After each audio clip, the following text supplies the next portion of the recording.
My name is H.A. Goodman, and I'm an author, columnist, and journalist. And to read my writing and to see my latest CNN appearances and my MSNBC and RT appearances, you can go to hagoodman.com. My link to RT's Crosstalk is below my latest appearance. And this is breaking news regarding the water protectors and the Standing Rock Sioux and the Dakota Access Pipeline. There is a very tense standoff with water protectors and protesters experiencing abuse. And we're talking fire hoses, dogs being shot at point blank range by rubber bullets, a whole bunch of really un American tactics going on to silence the Standing Rock Sioux tribe and the people who are protecting their water supply from the Dakota Access Pipeline. I'll read you an Associated Press story that just about an hour ago. Police protesters face off at Dakota Access Pipeline. Cannonball, North Dakota. AP. Protesters clashed with law enforcement late Sunday near the site of the Dakota Access Pipeline, with at least one person arrested as protesters sought to push past a bridge on a state highway that had been blocked since late October. The Morton County Sheriff's Office estimated 400 protesters were trying to cross the bridge on State Highway 1806 in what they called an ongoing riot. Law enforcement had formed a line to protect their movement and appeared to be using water cannons as temperature dipped towards the low 20s. So this is absolutely unbelievable. Okay, the clash at the Blackwater Bridge near where protesters had set up camp on private property owned by the pipeline developer Energy Transfer Partners before they were forcibly removed by law enforcement October 27th. It's also about a mile from an uncompleted section under Lake Ojai, Missouri River Reservoir, where work has been on hold by order of federal agencies. A video shot by a protester showed what appeared to be water cannons and tear gas being fired at protesters. The sheriff's office said the incident began around 6 p.m., where protesters removed a burnt-out truck that had been on the bridge since the October 27th confrontation. Water cannons and tear gas being fired at protesters in the middle of the night. This is all to protect a pipeline. Well, who on earth is protecting human beings or the Native Americans or the treaty that is being infringed upon, like hundreds of other Native American treaties? The point is this: you can say, well, it's private property and it's capitalism, and you know what? The energy transfer partners are protected under the law, and it's well, but if you know that it's only a matter of when this pipeline is going to pollute water supplies. So it's not a matter of if, it's a matter of when. So when I used to say the indictments are imminent, and we saw what happened with that, Trump won. All pipelines eventually fail in that there's always some problem, and in many cases there's a tremendous environmental disaster, and we've seen that. There have been hundreds and hundreds of pipelines and environmental disasters pertaining to fossil fuels just in the past 6-7 years alone, or past decade. It's been just horrible, said the 83-year-old Loeb, who traveled from Massachusetts about 2 weeks ago to join the protests. That's one person. The 1,200-mile four-state pipeline is intended to carry oil from western Dakota to a shipping point in Illinois, but the construction of the $3.8 billion pipeline has been protested for months by the Standing Rock Sioux, whose reservation lies near the pipeline route, and the tribe's allies, who fear a leak could contaminate their drinking water. It's not just the Standing Rock Sioux, by the way. It is ranchers, landowners, business owners around that area as well. What about their rights? What about their property rights? What about their right to clean drinking water? And so the thing is, you never get, like when you talk about fracking, you never get the executives of oil and gas companies to give their children the water uh, fr from near these fracking sites to drink, or for them to drink this water themselves. That you'd never get that because the water is obviously contaminated or obviously not as pure as normal drinking water. But Native Americans, the Standing Rock Sioux, and the water protectors have experienced tremendous, tremendous abuse. Where is Hillary Clinton, President Obama, Harry Reid, Elizabeth Warren, all the hypocrites? Elizabeth Warren claims to have Native American ancestry. Where the is she when it comes to defending the Standing Rock Sioux? What about President Obama? People say, "Oh my God, this is why I didn't care that Trump being president, not my pick. I would rather have Jill Stein. I voted for Jill Stein. I'd rather have Bernie Sanders." But Donald Trump, if anything, is going to be the same as President Obama when it comes to the Standing Rock Sioux, protecting the Standing Rock Sioux. What on earth has he done?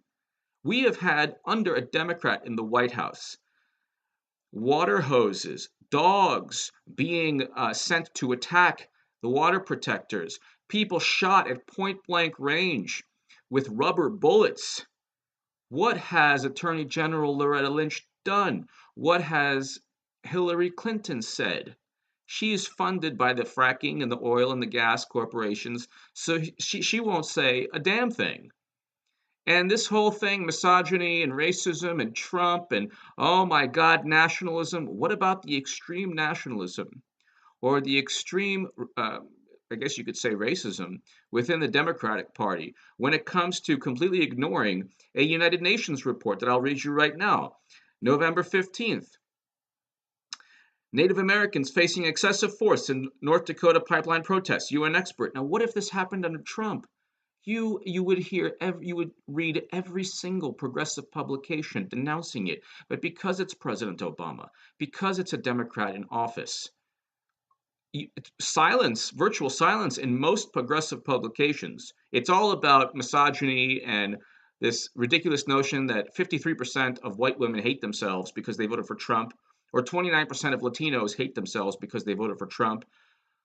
The whole point is the narrative that progressives and Democrats try to convey is a false narrative. It doesn't protect people. It only um, kind of circumvents the real issues, and that's why Hillary Clinton lost. But Native Americans facing excessive force in North Dakota pipeline protests. UN expert, a United Nations human rights expert, has accused U.S. security forces of using excessive force against protesters trying to stop an oil pipeline project which runs through land sacred to indigenous people. I've also left, there's a link to a Facebook video that has been shared thus far 153,252 times. And you're talking people from New Zealand, people from around the world are watching this at this very moment. And they're seeing the United States of America turn on its indigenous people while a Democrat is in the White House. This isn't an endorsement of Trump. This is simply to say a Democrat is in the White House now. And what are we doing?